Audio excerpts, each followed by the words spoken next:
Hey y'all. Okay, so I showed you how to do a simple fondant fade using 2 colors, and now I'm going to show you how to do a fondant fade using 3 or more colors, okay? So what you're going to need is, again, 3 colors of fondant, all rolled out to the same thickness and about the same size. I used my rolling guide so you can see they line up thickness-wise perfectly. When you're choosing colors, you want to keep in mind that some colors don't mix together well. So for example, I wouldn't want to put like a red and a green right next to each other, because as they come together, they're complementary colors, which means they're going to cancel one another out. And you're going to end up with sort of a gray, muddy brown in between the red and the green, which we don't want. So for these, I chose these colors because what I'm going to end up with is blue, pink, yellow, blue in my gradient. Blue and the pink are going to come together to make sort of a purple. Pink and the yellow will give me sort of a corally orange color. And then when I put this blue back on this side, of course, we're going to get a nice green. So it's going to cover most of the spectrum, okay? Okay, so when we cut these triangles to align them, the process is going to be really similar to doing the 2 color fade. We're going to go ahead and stack them on top of each other, just like we did with the last ones.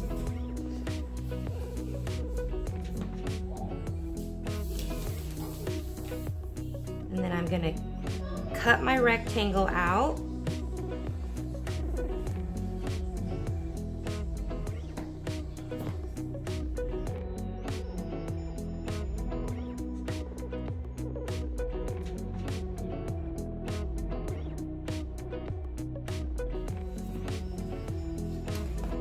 Okay, so now I have my 3 colors stacked here, and the first thing I'm going to want to do is I want to make a mark right about center. It doesn't have to be exactly perfect, just right about center, okay? Now remember, last time when we cut, we wanted to have some space in our gradient that was that true color that we mixed here.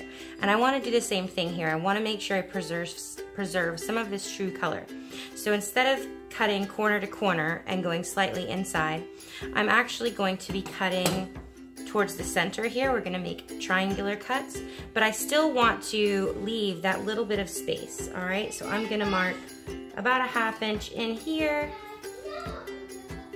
and about a 1/2 inch in there. It doesn't have to be perfect, okay? So then I'm going to make a cut here.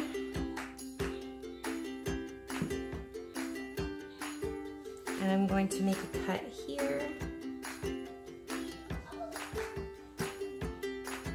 Okay, so now I have all my pieces.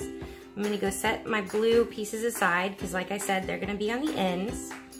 And I'm going to start aligning these portions of the gradient, okay?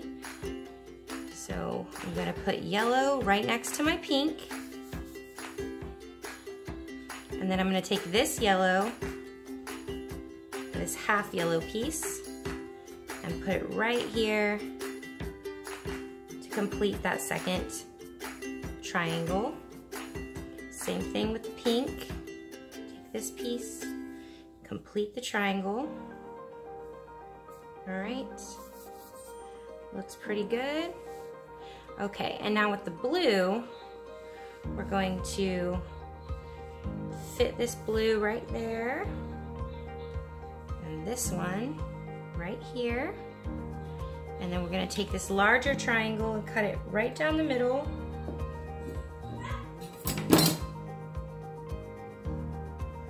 Put that on the end. Okay, so now you can see where our colors are going to be mixing in the gradient. We're going to start with a true blue, and we're going to get a slight fade into purple at the center and right back into pink down here at the end. So now at the center. So we have this about 3/4 to 1 inch area that is true pink to what we mixed in our swatch. Yellow, same thing. Yellow is going to shift to here, and then we're going to start to pick up some blue and shift over to green, okay, before we come back to our blue. So I'm going to grab my fondant rollers and squish this all together. Fondant spacers, I'm sorry. Squish that all together. Make sure I have some cornstarch down for rolling. Start rolling this out.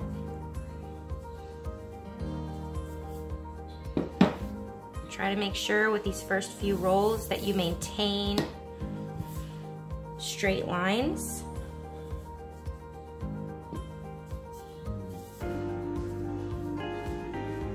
Try to be sure that you don't have any pieces here that are popping apart, because we want to maintain even thickness in order to get the cleanest, most perfect gradient possible.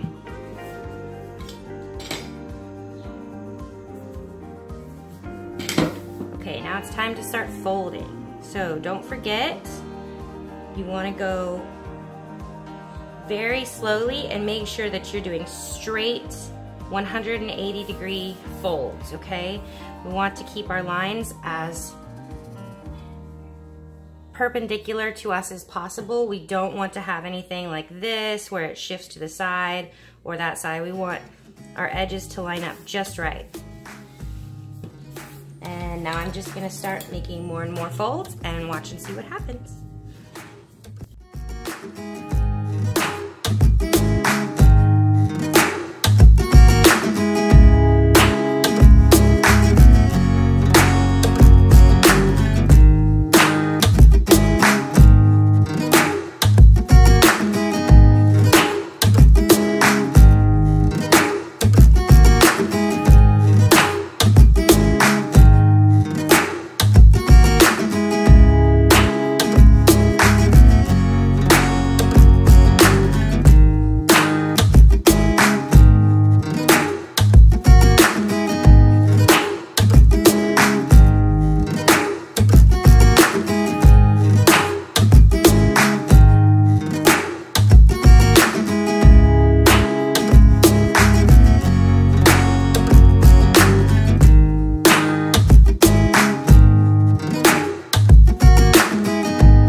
This will probably be my last fold. See how I'm making sure that all my colors line up in about the same spot when I fold over? That's really important.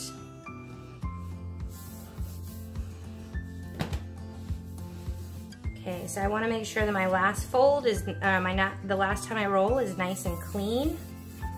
So that's why I did that double fold and flipped it completely over so that I have a nice, perfectly smooth surface here, because when I roll it out this time, I'm going to use the final product to panel.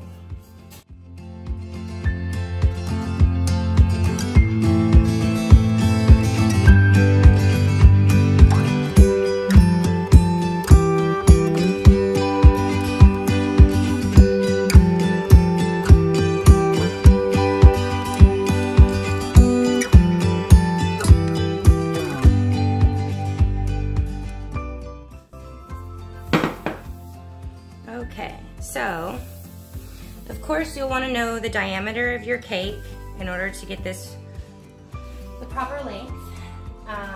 We're going to be paneling this. I think this is a 7-inch dummy, so I'm just going to do a quick roll. I think it's a little bit short for what we need. So I know I've told you the whole time not to roll in this horizontal direction. Now that we need just a little bit more length, we're going to do that. Okay, so since I'm in my final roll and I'm done folding, now I can stretch this out just a little bit. I just want to be careful to try not to put uneven pressure as I'm rolling, because I want to maintain, see how I got a little bit of waviness there? I want to maintain my stripes. I don't want to lose them. All right?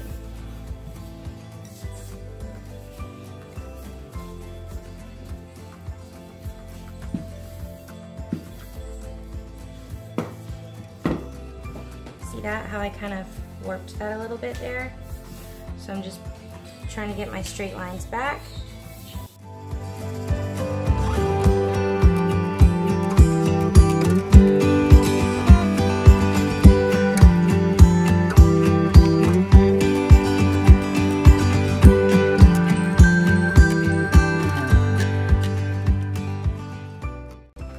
So you can see that I flipped this over because I had a little bit of a seam right here from the last fold that I made.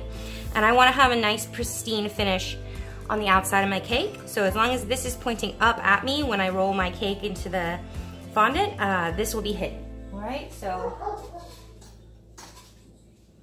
I've got a dummy here. I covered the top with white fondant. The sides are shortening. Okay, so the first thing I'm going to do is cut a straight line, just like that. I'm gonna actually set this aside, don't ball it up because I might be able to use it for something here in a little bit. Cut a straight line here, and let's see. This blue matches up almost perfectly right there, okay? Looks good. I'm gonna take the top edge and keep it in line with my smooth cut here at the bottom. And then I'm just going to let the weight of the cake and the shortening do its work to hold this fondant.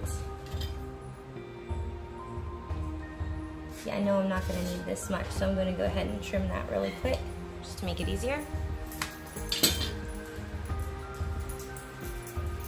Alright, so I'm just keeping the top edge in line.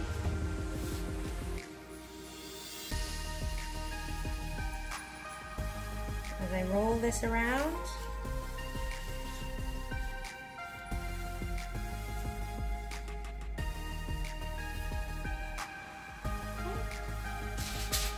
Got a piece of wax paper here to help that keep the white fondant on top from sticking to my table.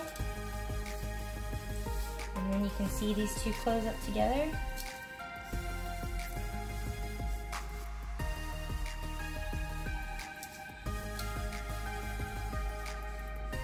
So our seam is pretty close to matching in color.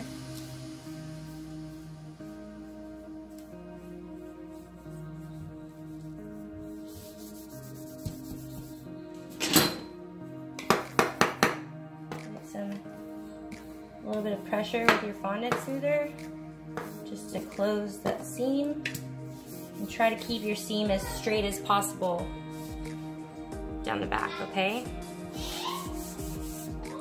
And last step is just to cut this excess away.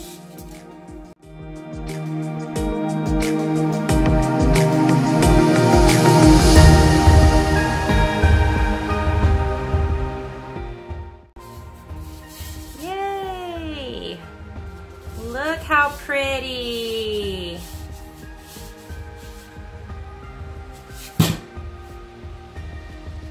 Make sure you close the seams at the top so that you have a nice crisp edge on the top of your cake.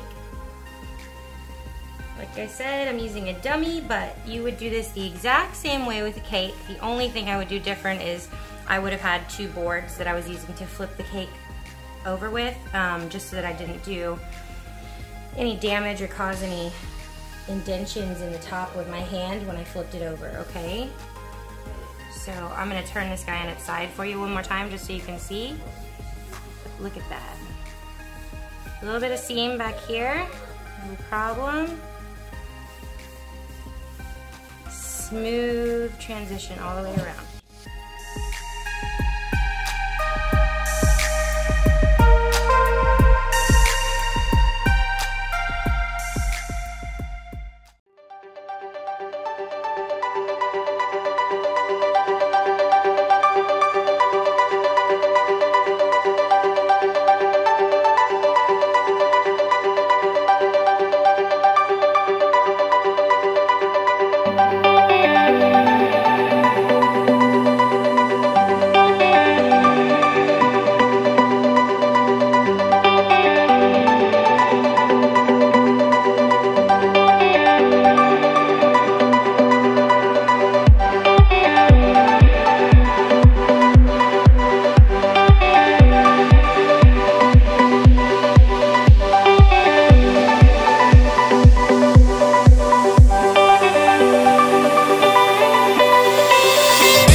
right, so when you've made your fade and you have extra scraps like this, don't let them go to waste. We can absolutely make something fun out of these. Like, for example, maybe we wanted to make a bow.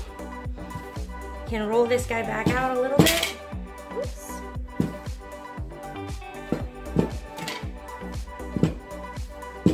Just thin it out.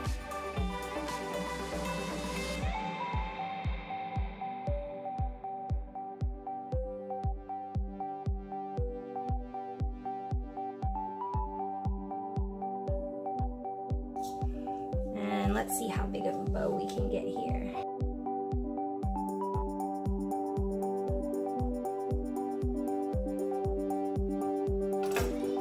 Cut some nice strips.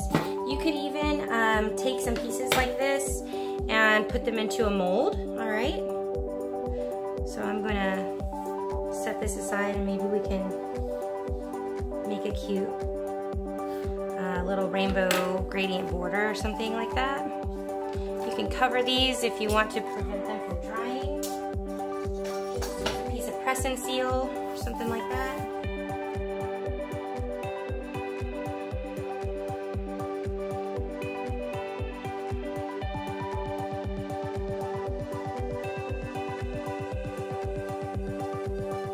So what I'm going to do is I'm going to make a cut right here in that green section, and then I'm going to make a cut right here in the, let's see, middle of that purple section. I'm really just playing around here, guys. See what I want to do. Let's see, I'm going to use this for my bow center. You know, that might seem kind of strange, but I want that true orange to wrap. So roll that out just a little bit. Use some Crisco to help these two come together.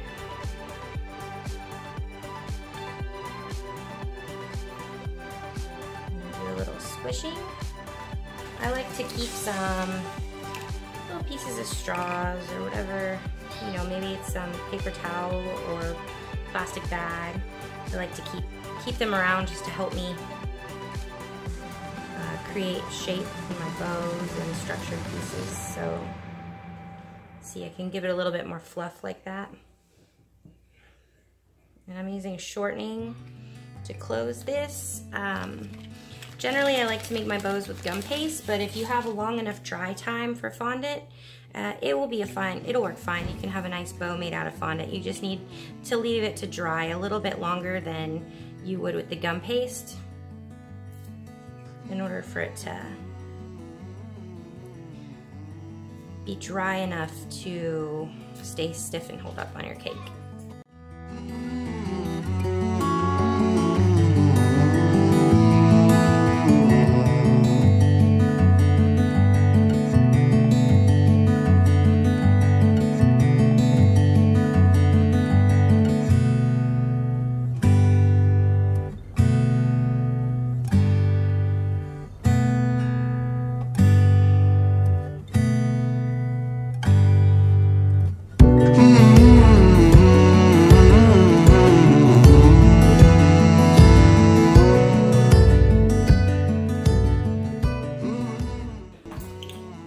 So then I have these end pieces here.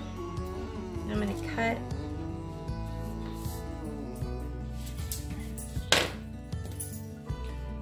and make a little ruffle out of them. Push that down flat because that's going to go behind my bow.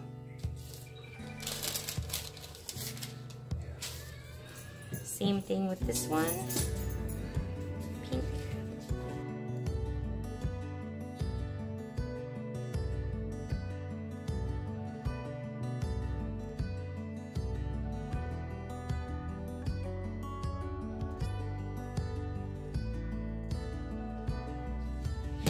Okay, let's try one more thing with these leftover scraps here.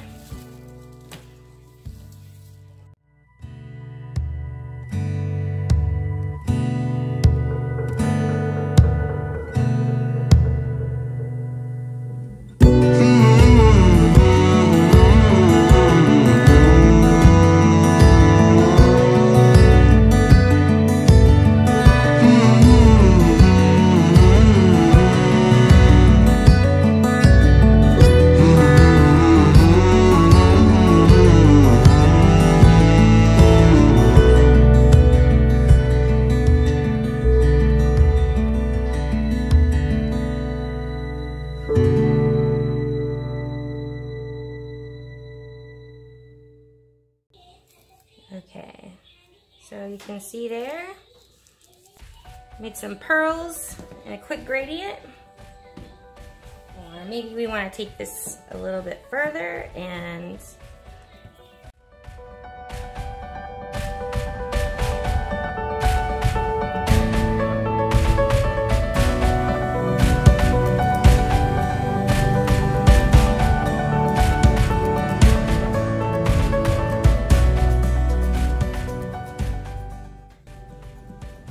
well, my fondant's a little dry now.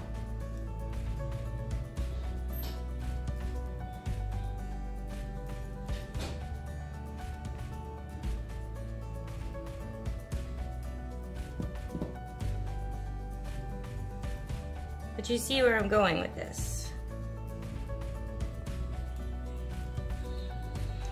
Super cool, fast gradients without an airbrush.